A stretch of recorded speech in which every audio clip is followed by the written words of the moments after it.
1 Reis 17, versículo 2. Viver pela fé, e a Bíblia,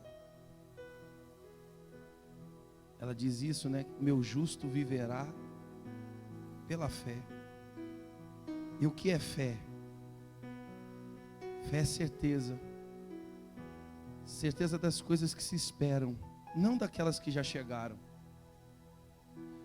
Convicção de fatos. Só que fato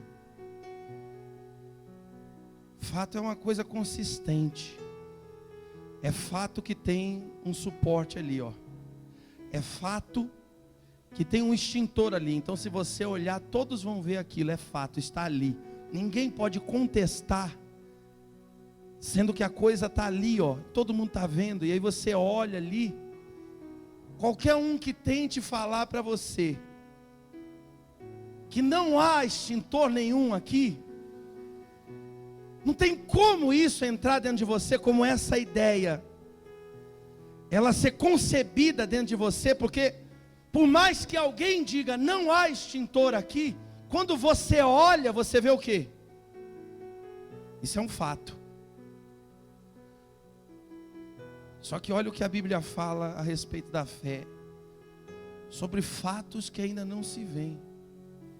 Como é que algo pode ser fato se eu não estou conseguindo ver? Pode parecer um pouco confuso, mas no final da história você vai entender que a fé, ela é exatamente o que traz à existência o que não existe. Isso é bíblico também. Deus ele dá a direção, Deus ele dá a palavra, mas é quem vive pela fé na palavra de Deus é que consegue pela fé trazer à existência a promessa de Deus na vida. Aí você analisa e pesa e vê se eu estou falando alguma bobagem, ou se eu estou criando coisa da minha cabeça. Olha o que diz aqui, ó.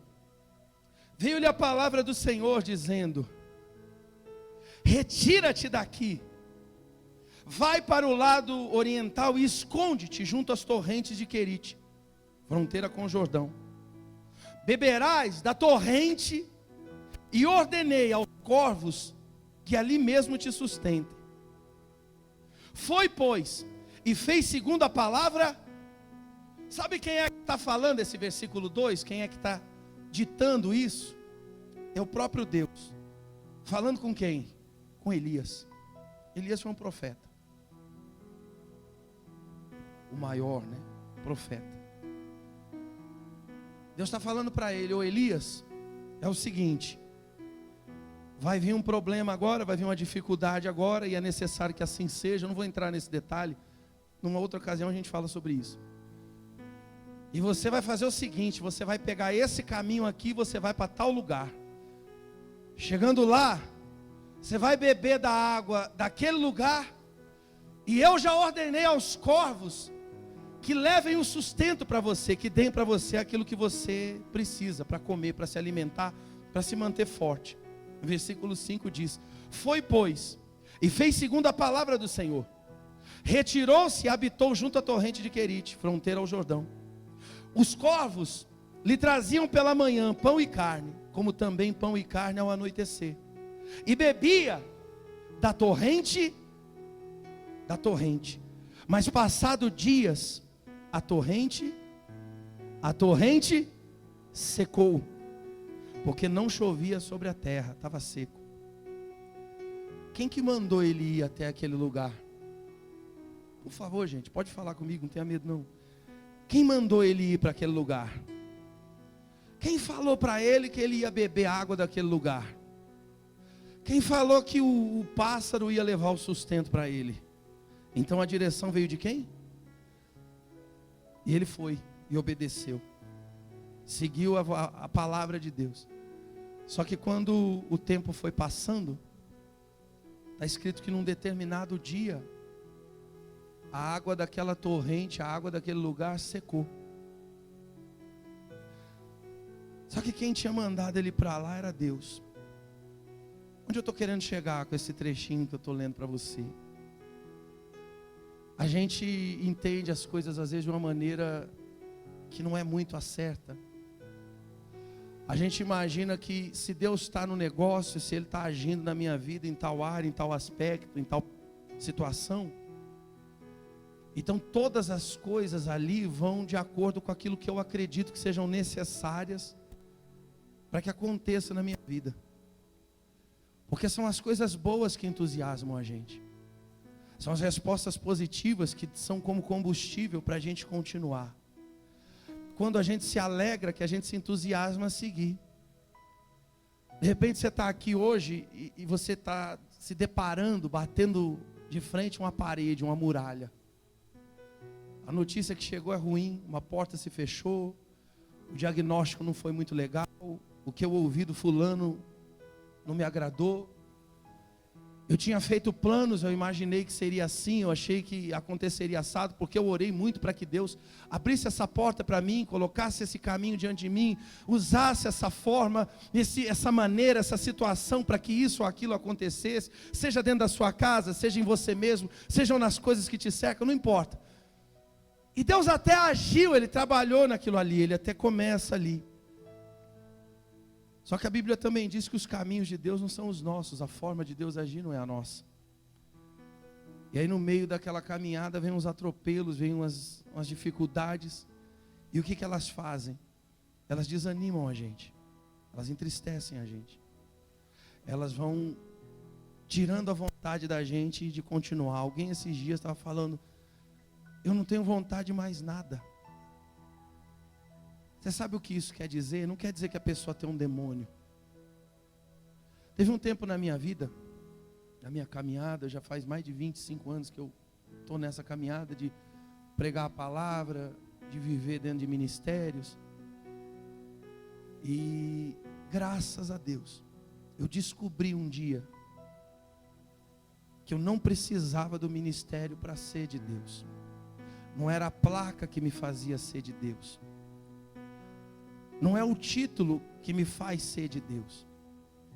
Não é a opinião que os outros têm a meu respeito, porque as pessoas, elas olham para a gente e fazem o juízo conforme aquilo que é conveniente naquele tempo fazer. Eu não sei se você está entendendo. Isso não é de uma maneira prejudicial que eu estou falando, mas é para te fazer pensar.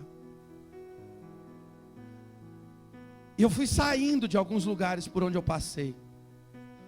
Alguns deles eu saí bastante triste, bastante decepcionado, bastante frustrado. Outros eu saí bastante contrariado. Mas eu descobri que os meus olhos tinham que estar em Deus, que a direção de Deus e o propósito de Deus era muito maior do que isso. O que eu não podia era parar. Eu estava lendo isso daqui hoje, me veio uma outra passagem que está lá na frente, lá no Novo Testamento, onde Jesus, quando está voltando para cumprir o propósito, a última vez que ele volta para Jerusalém, na última volta dele para Jerusalém, ele já ia dali ser preso, ser levado e ser crucificado. No final da história,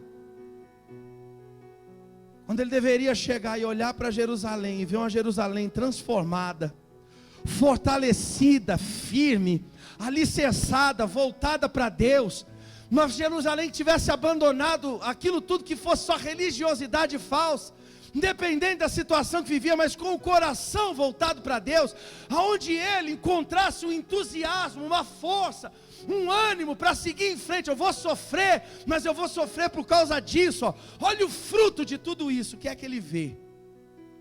Ele vê um povo idólatra, ele vê um povo que continua na mesma situação e que daqui a pouco vai gritar para condenar ele. E aí o mais maravilhoso, e acredito que a maior de todas as lições, ela vem. Ele não para por causa disso. Ele não desiste por causa disso. A gente está citando sobre Elias. Se você pegar a história toda, sabe aonde isso aqui vai terminar? Isso aqui vai terminar em Elias, 3 anos depois, subindo no alto do monte e orando a Deus.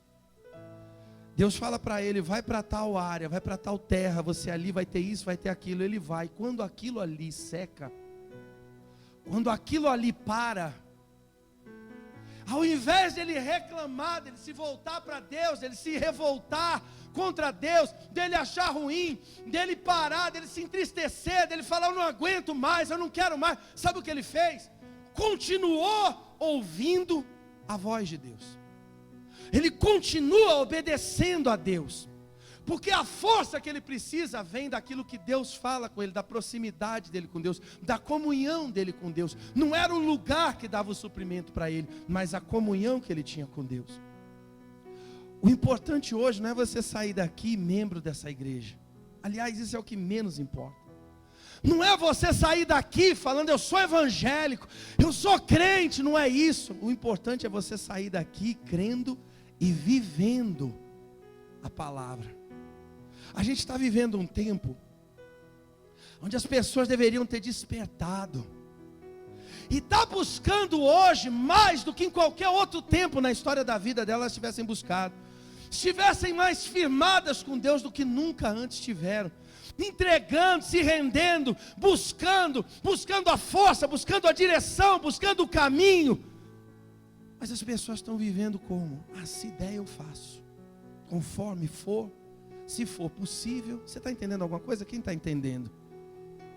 Quando na verdade não é assim que se faz. Quando Jesus olhou para Jerusalém, ele chorou. Aliás, até esse é o título da passagem, depois você pode procurar aí. Jesus chora à vista de Jerusalém. Ele chorou. Chorou por quê? Porque ele estava triste. Porque parecia, aos olhos humanos, que tudo aquilo que ele tinha feito, todo o trabalho que ele tinha lutado para fazer, toda a semente que ele tinha lançado não tinha dado fruto.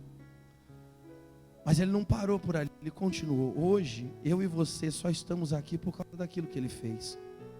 O que ele não parou lá atrás? Quem está entendendo? Então o segredo está em não parar. Razão para parar você pode ter um monte. De repente aquilo que você tinha como rio que supria a sua sede secou. O que eu faço agora? Segue, continua. Mas eu acreditei tanto, eu esperei tanto, eu confiei tanto, e agora? Agora segue, porque é só uma curva no percurso para Deus fazer você chegar onde você precisava. Tua força não vem de nada que te rodeia, tua força vem do alto, ela tem que vir de Deus. Você alimenta e fortalece a tua comunhão com Deus no tempo em que você busca. Agora se prepara, porque como você é carne, é ser humano, como qualquer outra pessoa, você vai sentir tristeza, você vai sentir aflição. Tem dia que o último lugar que a gente quer estar é na igreja. Tem dia que a gente chega e a gente se pergunta: o que eu vim fazer aqui? Porque eu não tenho nada para falar. Não teria se fosse obra do homem, não teria se fosse a vontade da pessoa. Mas quando você permite dar o lugar para que Deus ele faça através da sua vida, Ele sempre vai abrindo os caminhos, porque Ele é Deus que traz a existência o que não existe. Olha o que diz, continuando aí, o versículo 8. Então lhe veio a palavra do Senhor: quando o rio secou, quando a torrente ficou sem água e os corvos não vieram mais trazer a comida, ele não encontrou nisso a razão da angústia. Ele não encontrou nisso um motivo para reclamar, para desistir, para ser como a onda do mar. Esse dia eu estava falando disso daí, aqui na porta, não me lembro como. Tem uma passagem que fala assim, que aquele que, homem de ânimo dobre, né? Ele é semelhante à onda do mar. E é fácil identificar. Tem gente que uma hora está tudo bem e na outra hora está tudo mal. Uma hora está forte, na outra hora está fraco. Uma hora vai, está entusiasmado, no mesmo instante desiste, desanima, enfraquece, apaga. Quem é esse? Esse é o homem de ânimo dobre. Mas aquele que é de Deus, ele permanece firme, porque o meu justo viverá, e pela fé traremos à existência na nossa vida todas as coisas que Deus preparou. É assim que vai ser. Eu estou tentando passar para você a fé. Só que quem escolhe como vai viver ali fora, porque daqui a pouco esse grito para, esse fundinho para, essa porta baixa, fecha, e aí você sai lá fora, e é o que tiver dentro de você é que vai sustentar. Se for rocha, você vai estar firme. O rio transborda, o vento bate, a água sobe, mas você no final de tudo isso permanece firme. Agora se for areia, a Bíblia diz que a ruína é grande. E nesse momento em que tudo parecia contrário, em que secou, fechou a porta, o não chegou, o dia ruim chegou, o momento da adversidade chegou, parou o rio, e agora? No versículo 8 diz: então lhe veio a palavra do Senhor. Mais uma vez Deus falando.